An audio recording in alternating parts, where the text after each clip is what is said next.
I was in the Middle East years ago. After I quit my show, I was trying to find out what I wanted to do with my life. And while I was there, Jimmy Carter flew to Israel.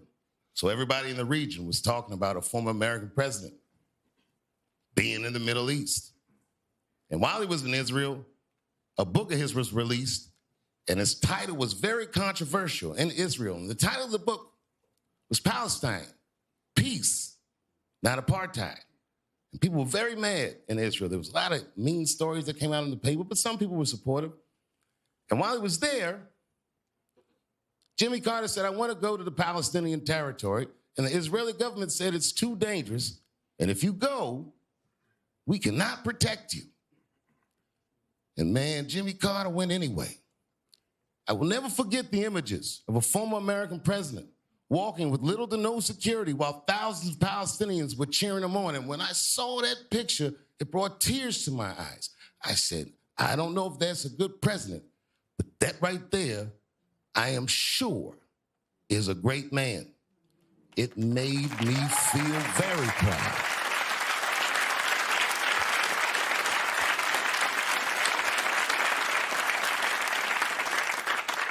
The presidency is no place for petty people. So Donald Trump, I know you watch the show. Man, remember, whether people voted for you or not, they're all counting on you. Whether they like you or not, they're all counting on you. The whole world is counting on you. And I mean this when I say this. Good luck. Please do better next time.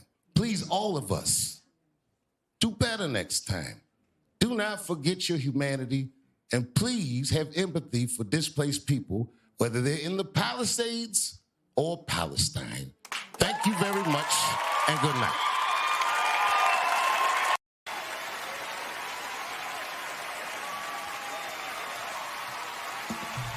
Ladies and gentlemen, Dave Chappelle.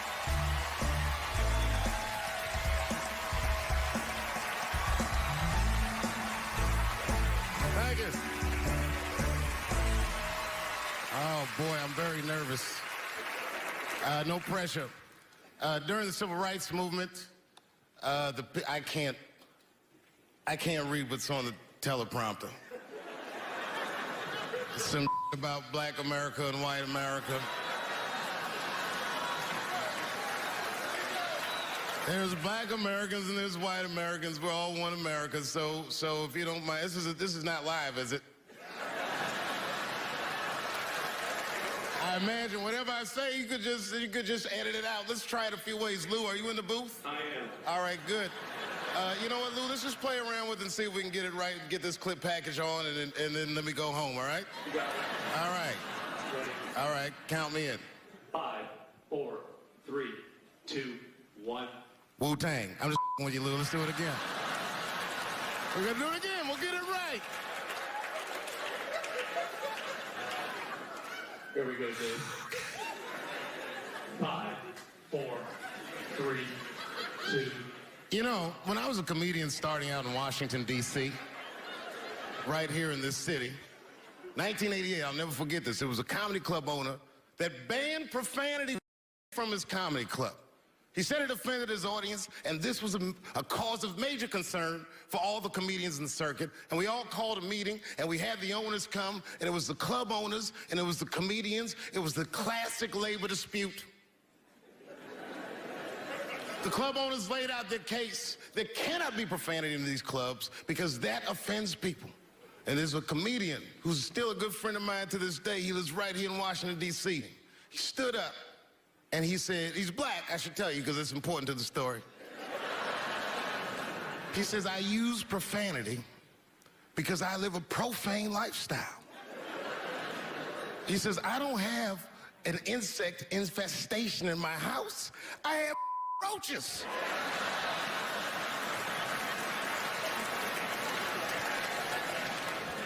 My favorite comedians are like musicians, and the audience is their instrument. And the music they make is your laughter. And that's the laughter that I scored my entire life to. So now, some of my favorite American comedic composers. Thank you. When I lose my job, I lose my man. Treat me like a dog. He called me a dog. Yes, he did. What did he call me? An old dog. Sometimes I wished I was a dog and he was a tree. When you stop and think, football's a fair sport for my people. Only sport in the world, a Negro can chase a white man and 40,000 people stand up and cheer him. See, in my neighborhood, the kids have a kind of a dubious reaction to that whole Santa Claus concept. They just don't believe that a white man will ride a reindeer through Harlem after midnight. In truth, white friend, it's you that all look alike. But look at the black people around you. We're all different colors. Black walnut, burnt almond, chocolate mocha, pecan, vanilla, yellow, mellow, light, bright, and damn near white. We come from the first people on the earth. You know, the first people on the earth were black people. We the first people had thought, right? We was the first one to say, where am I? And how do you get to Detroit? Dave Chappelle was decapitated in front of us. They called him Pilot Boy because he had 19 pilots in Hollywood and everybody passed on him and said his show wasn't worth it. Then when he made $500 million, they said even though his contract said he should get half of it, they said he made too much for the contract to be valid, so we'll offer you 10% of what you made. You mean he made $500 million and they offered him 50? Yes. And he said, what do you think my fans are gonna say when they find out you offered me 10% of what I made you? And they said, your fans will believe that you're a crazy crackhead by the time you get home. He got on the flight in LA, and by the time he got to Ohio, it was so. I think maybe like 30 years ago, there was a woman that wanted to sing, and a black lady that sang opera that wanted to sing. What was her name? Mary Anderson. And this place was like segregated, and they couldn't sing here. And here we are, like not even 50 years later. 22-year-old black man on stage getting paid to hold his. God bless America. I gotta go now. Y'all take it easy. Bye-bye.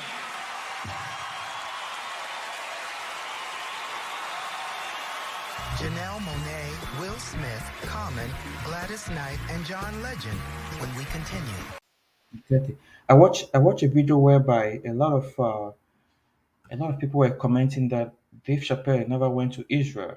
You know, they were saying that he went back to South Africa instead. I think back in the 2000s, early 2000s, after he was given, I think it's $50 million or something like that. Then he's like, he left it and went to Africa, and people were like, Dave Chappelle was going crazy. There was having some issues with drugs, and he was having some issues with drugs and all whatnot like that. So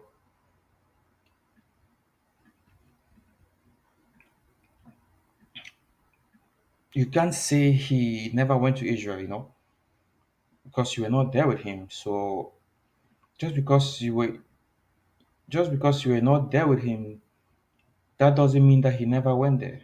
You understand?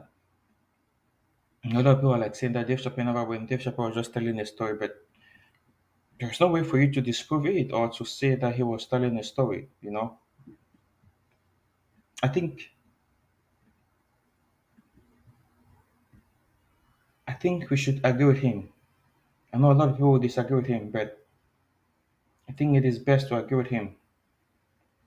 You know, because people are saying now that he never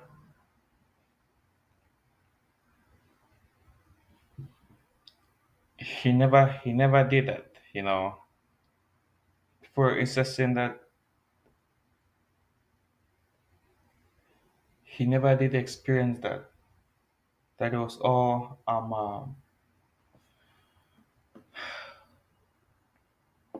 that it was all just a made up story. You know, for me,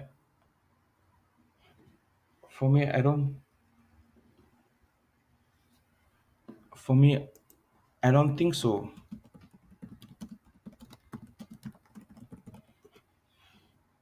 For me, I don't think so. I think he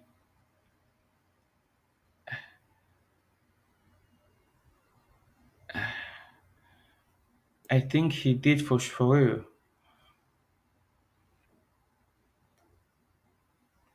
I think for real he did experience it. He did when the he did when the he did for real experience it. Because if you disprove him, what are your facts, right? In saying that Dave Chappelle never went to Israel, what are your facts? We should try as much as possible to celebrate.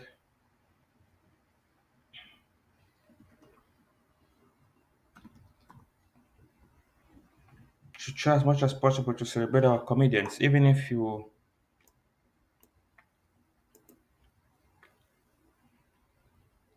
don't agree with them. Try as much as possible to to celebrate them. What is bad in celebrating people? What is bad in celebrating people? So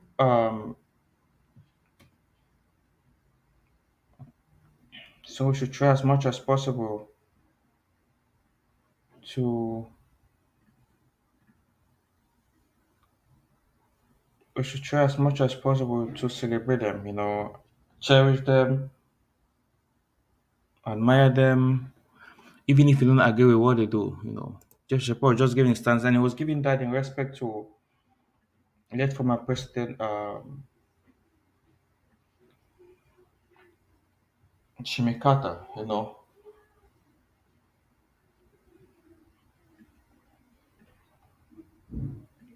we should try as much as possible celebrate people, celebrate their success, celebrate how far life has taken them. Even if you don't agree with them. Thank you, thank you, thank you. And you see, the performance of the comedians was awesome, right? Wasn't it? Thank you.